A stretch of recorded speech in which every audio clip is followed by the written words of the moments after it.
welcome to the round 4 video this week. It was an interesting week, I think. A few big scores, a lot of guys averaging over 120. I don't think I've ever seen this happen before. So it is a bit of a different year this year, so we have to adapt, I think, and I think I need to adapt a bit better. But I scored 2,189. I think that's okay, not fantastic. Maybe a little bit below or around par, I'm not sure. And fell to rank 645. So that's an okay rank, but I think I'm about 300 behind the leader. Not ideal, but yeah, 28 trades left, so I think that's okay. It's if you told me I'd be on 28 trades in round 4, I'd take that. Okay, so on to the team. Okay, so first I have Wayne Miller in D1. I thought he played okay, butchered it a little bit early on, and I paid 430k for him. I hope he's a keeper. I think he will be, and that'll be a good result for me if that happens. So, need him to play a bit more midfield. I think he should definitely go on the midfield. So, yeah. Now Zach Williams, I'm starting to think this was a trap, and I think he has the talent to be top 10. But the thing that's annoyed me is I think for some reason he's underdone. I don't know why. His Achilles injury was 18 months ago. Fully fit, I think he's a good pick. But I don't think something's right here. When he was managed in JLT2, it was a bit of a red flag. But yeah, I don't know. I'm frustrated at this pick a little bit. But it's very hard to play on GHMBA Stadium. I think those are the letters. So I'll forgive him for this week. Just hold him for the time being. But I am not sure he's a keeper. I hope so. But yeah, I don't know why he's underdone. I don't know. I think his time on ground was low in the first 3 games. Hold him for a little bit longer because he's so cheap. So it's not the end of the world. And Brodie Smith, this is good. I think. He's averaging 87.5. I think that's what he'll average for the season, to be honest. Maybe 85-ish, so that's fine. We didn't pay much for him, and he's made 50k already, so that's okay. Now, the defender rookies, I completely butchered my rookies on field. I have 112. I have 200 points on the bench, pretty much, so it was really nice for Hoare to come back. I think a lot of people traded him, and a little bit unlucky. He was a late in, so I think he played really well. I think he was just about in Melbourne's top 3 best players. So, yeah, I like the Hoare pick. And Wilkie, yeah, didn't expect 112 from him. So I'm glad I have him, but would have been nice on the field. So, yeah, and Scrimshaw 98, I don't know where that came from. So, yeah, Clark, we're not going to play on field anymore. And Dersman's been fantastic. So, yeah. Now, the midfield, I'm pretty fortunate I have Cripps, Neil, McRae. I think these guys are going to float around 650 to 700k by the looks of things. And yeah, those 3, I think you got to have them. I think with McRae, if you don't have McRae, I think it's not the worst thing in the world, but I think you're going to pay for it later, trying to get him in, because there's a whole bunch of other expensive players to get in as well. So hopefully McRae can keep it up, and I'm not sure Neil.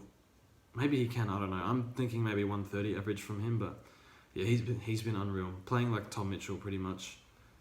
And yeah, so I've Matt Crouch and Sloan, underperformed.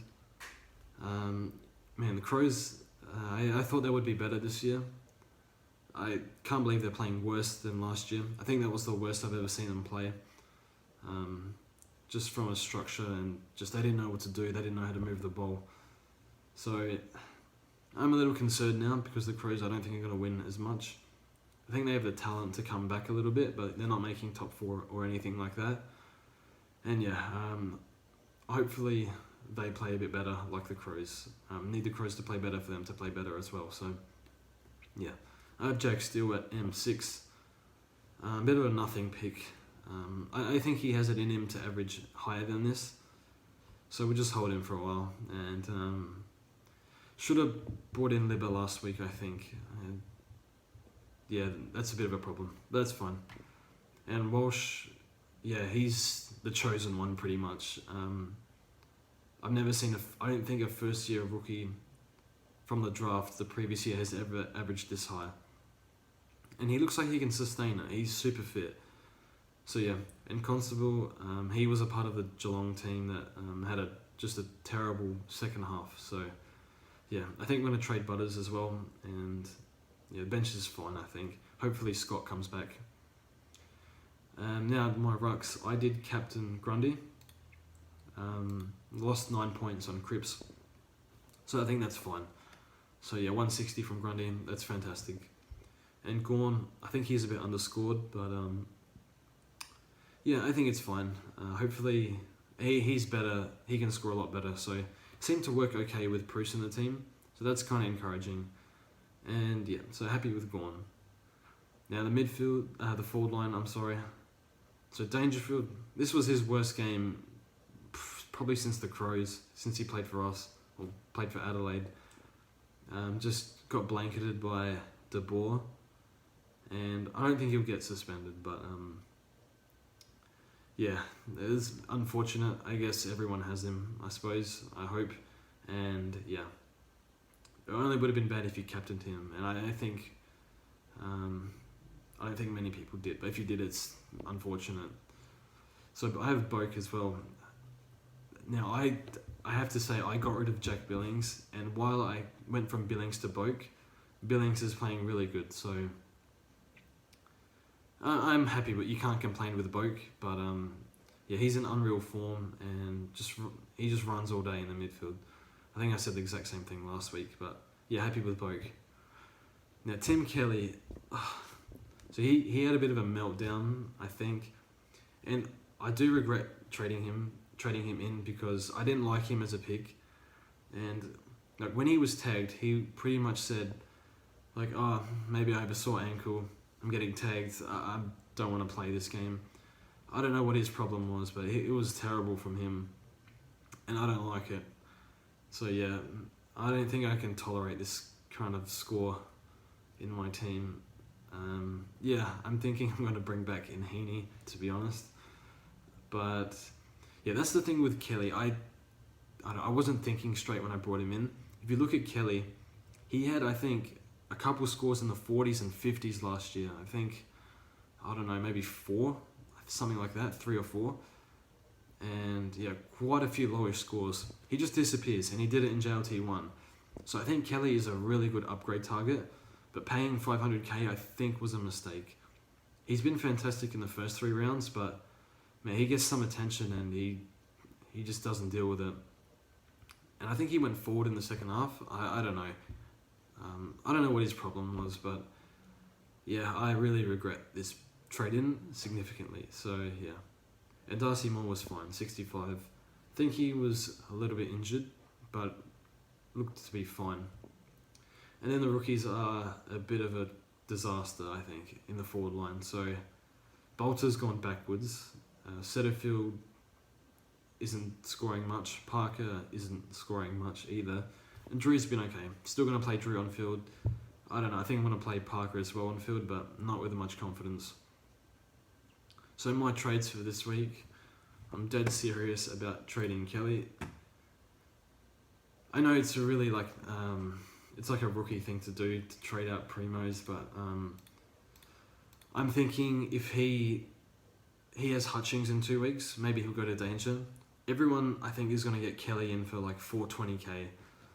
Because he has that 39 in his average now, he's going to drop so much money. And I don't know, if Heeney continues this, then I'm doomed. So, oh man, this is such a terrible thing to do. But yeah. And then we'll get in maybe Sydney Stack for Butters. Sydney Stack.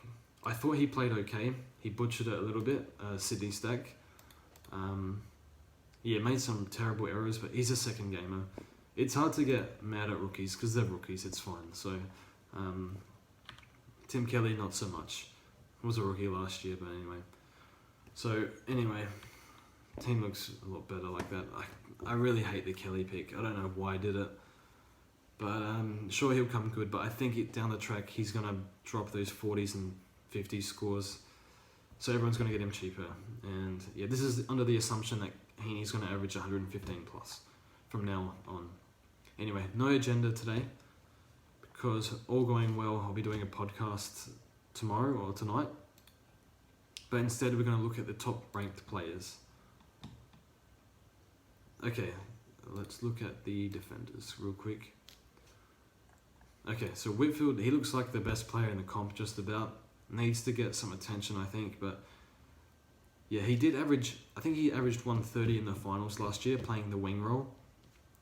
So maybe he would have scored like this last year if he played wing, because he's not even a midfielder like in Supercoach, he's a pure defender.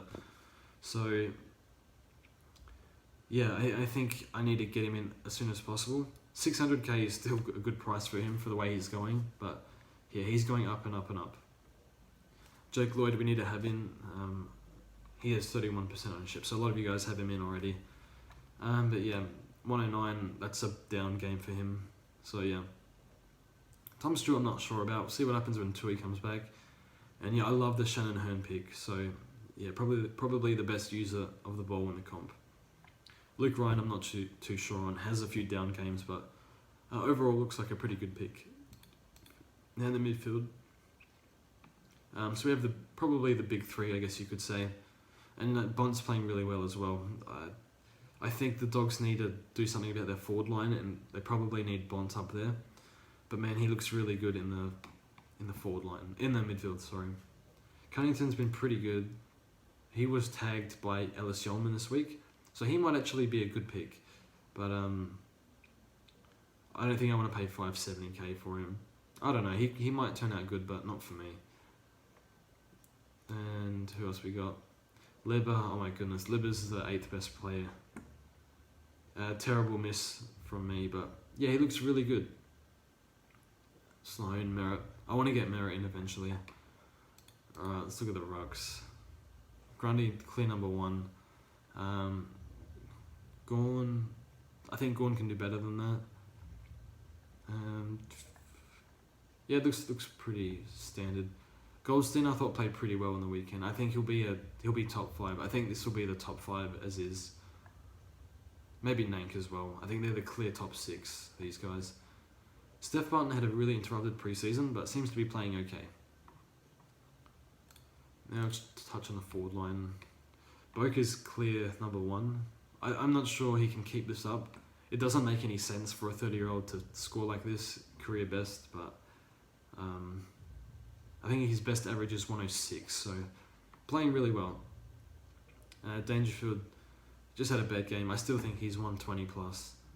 I'm not sure where Cameron came from. I think Cameron's going to have those 170 games. He's going to have those 40 games, so I'm not going to pay 500k for him. Heeney is playing unreal. Not good for me, but I'm going to get him in this week. And Daniel was pretty good with Johannesson coming back into the team, so yeah, that's pretty interesting. Yeah, I'm not entirely sure about Daniel. Playing really well, and he's continuing in the halfback role. So yeah, who else we got? Oh, Jack Billings. Oh man, it's a terrible trade out from me. I definitely learned my lesson there, but yeah. Anyway, it happens. He's averaging 101 in 3 wins though, and a close loss. So not sure how he will go against really good teams, but we'll see what happens. Gresham's up there. I really like Gresham. I think he's a really special talent. Probably one of the most talented in the AFL. But getting a bit of mid-time, so playing well.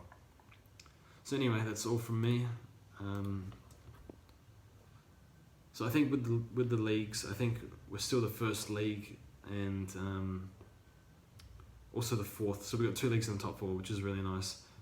So yeah, anyway, thanks for watching, and yeah, we'll see you guys soon. I'm doing a podcast, hopefully be up tomorrow, so it should be good. Anyway, thanks for watching.